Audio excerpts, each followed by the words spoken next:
Hello, and welcome to yet another iteration of me doing a thing I am not good at, and telling you about something that's not well known unless you're an active participant in this currently very niche, very obscure, and very meme exclusive and hobby conducive space.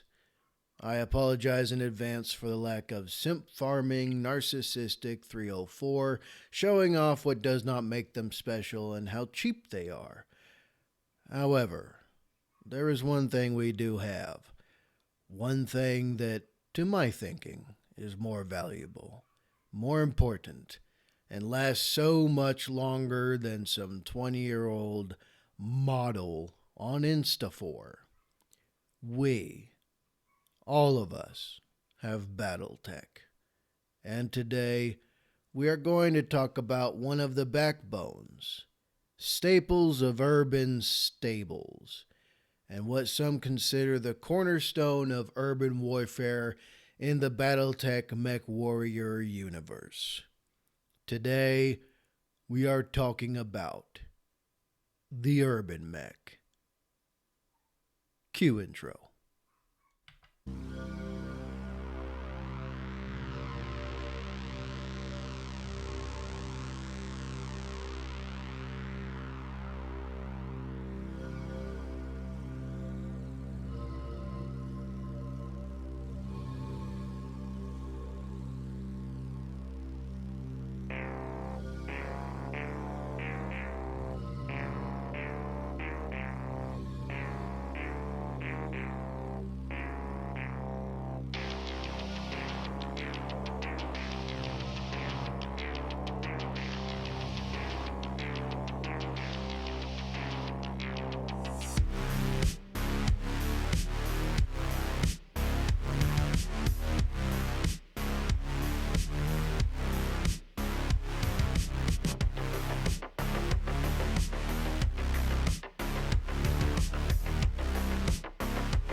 Before we talk about and jump into the slow toddler of light mechs that punches too hard for its size, first we must address something.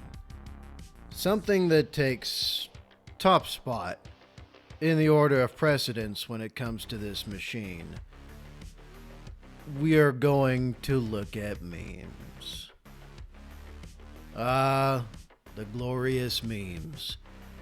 Everywhere from the cursed Flurby to Tex Talks Battletech. The memes are everywhere and are generated at a pace that makes overseas production plants that ship cheaply made product to the United States absolutely red-faced with envy. Just when you think you have seen them all, the next time you access a terminal of any kind and look, you find an exponentially greater amount have, somehow, at the slowest pace, exploded their numbers across the network. And just like the Urban Mech is known to do, they somehow, some way, sneak up on you and are in your face. Alright, enough memes. Seriously, enough memes. Now, let's get into the mech itself by pulling from the databases of Comstar itself, maybe, indirectly, for information on this surprisingly okay mech, and read from the goddess of Battletech's own library, Sarah.net, and their entry on the Urban Mech. The Urban Mech, designed for just what its name suggests, Urban Combat and Defense. Classified as an ambusher, this mech was built with a cheap, easily produced chassis, giving it 6 tons of Duralex armor to rival the protection found on many medium battle mechs, and mounting a pair of pit-band 6,000 jump jets for a jumping distance of 60 meters. The trade-off was that it could only mount the miserable Linux 60 engine, making the UrbanMech the slowest light mech in existence, with a cruising speed of 21.6 kilometers and a top speed of only 32.4 kilometers. This was a severe disadvantage if the mech attempted to fight in open country, something for only the foolish or desperate, but offset by the fact that fighting in the close confines of a Star League city left little room to maneuver anyways, and the UrbanMech's low profile made it difficult to target. Thus, the mech was primarily used for fighting guerrillas and other light mechs in an urban environment, an arena where it also achieved some success fighting medium and even heavy mechs. Yes, this thing would fight stuff that outweighed it by almost 8 times plus. Talk about overachiever. Standard tactics for an UrbanMech Lance was to split up into its constituent parts and occupy various buildings in order to snipe the enemy before falling back to the next defensive line. Produced from 2675 through 3149, many have and continue to see the cannon-toting Trashcan as a liability, and therefore useless outside of garrison duty or law enforcement capacity. Packing a powerful punch for its size, the standard version carries an Imperator B AC-10 in its right arm, and a Harman Light small laser in the left arm, for frying infantry as well as a backup weapon. With these 2 weapons, the UrbanMech can constituently fix the typo, Sarna. Can consistently and constantly harass, or if piloted by an experienced enough mechwarrior, or crazy enough, can down mechs up to twice its own size. A single ton of ammo for the autocannon, located in the right torso, leaves little endurance for a prolonged fight, though it fits in perfectly with the hit-and-run nature of the mech. One way or another, most observers agree the UrbanMech is a good mech for about 2 minutes of sustained combat. Although, as many mech warriors can attest, even after losing its primary cannon, UrbanMechs, also affectionately called Urbies, have been known to continue combat with just a small laser, even being seen attempting to chase down assault mechs by leg and by jump jet until they are finally put down. Their smoldering wreckage, a testament to their courage and bravery in the face of seemingly impossible odds, or simply an example of crazy pilots with war fever. Either way, you will still hear stories of 2 main flavors about the UrbanMech or Urbie, told by mech warriors for many ages now, of either terror upon being snuck up on and feeling the full force of an AC-10 or AC-20, or foolishness, depending on the pilot. Throughout the Battletech fan community and quirky UrbanMech fan base, the UrbanMech is something of a beloved mascot, a mech that features in many man-made cartoon strips, video clips, and memes. Joke variants or derivatives of the UrbanMech, and even joke products abound.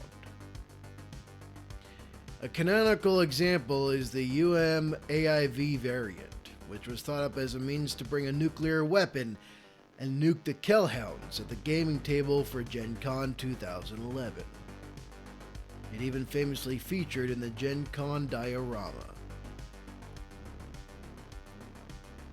A. Games Workshop. Start taking notes. A 30-ton UML99 Urban Mech LAM was listed, also known as the Flurby. We'll get into that.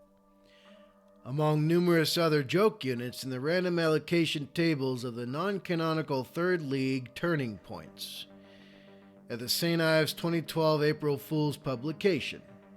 Over the course of the 2019 Clan Invasion crowdfunding campaign, CGL produced an April Fool's update, update number 99, dated 2nd April 2020. In which they presented a technical readout style drawing of an Urban Mech LAM by fan Bishop Steiner. There is even, and I mean there's even an included record sheet for a 70-ton UBL 20 called the Urban Lord. I will show you the closest equivalent that can be found for it, and it's quite something to behold. I'll put it somewhere in this video. And on top of that, it is armed with 204 points of armor and has a Gauss Cannon 20 and a large grazer.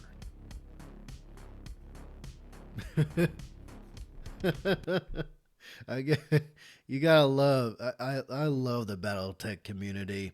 I really do. Some of the most fun folks ever.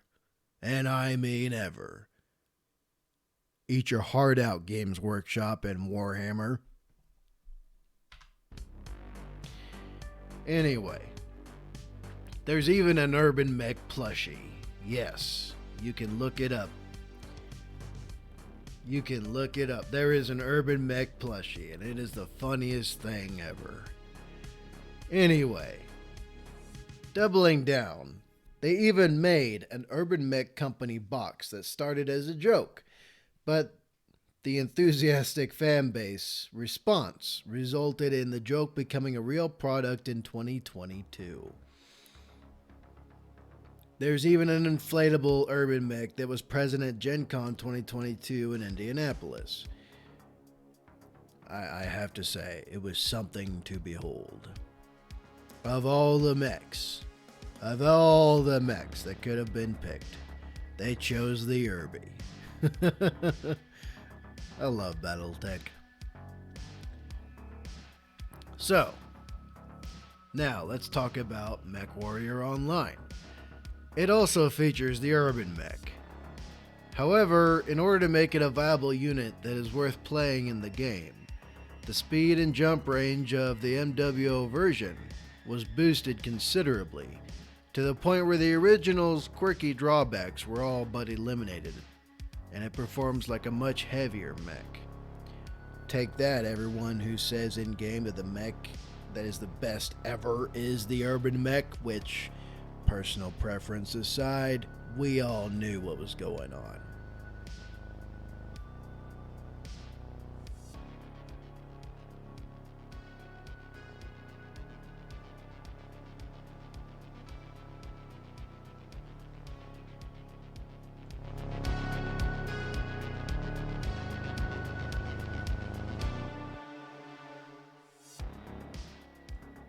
So, in closing, next time you take a lance down to a planet defended by only Urbies, do not underestimate them or overestimate them. The Urban Mech should be treated like any other of its class, left a smoldering metal corpse if you manage to win, or walking over what is left of you when its cannon shoots you in the face.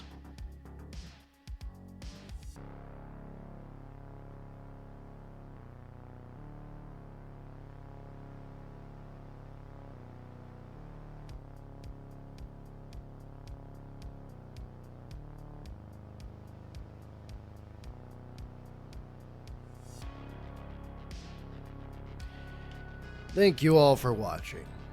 This is by far one of the more fun and more headache-inducing videos so far. And what you see is about 2 weeks worth of work. Restarted 23 times because my free software loves to Urby my projects and alpha strike my mental health by doing it every time I almost complete a video. Thank you, Microsoft, for the free products that are laggier than bootlegged versions of the original mechwarrior you can play on Windows 95. I appreciate it. If you are still here, why not like, share, comment, and subscribe for more Battletech content for simpletons by a simpleton. And if you want to support this channel, links in the description box down below. And any and all amounts will be used for my addiction to tacos and mountains of guacamole used to fuel this absurdity I call content. Like my favorite professor Tex always says, I don't shill, but I do pay bills. Please and thank you. This is Badger Actual, out.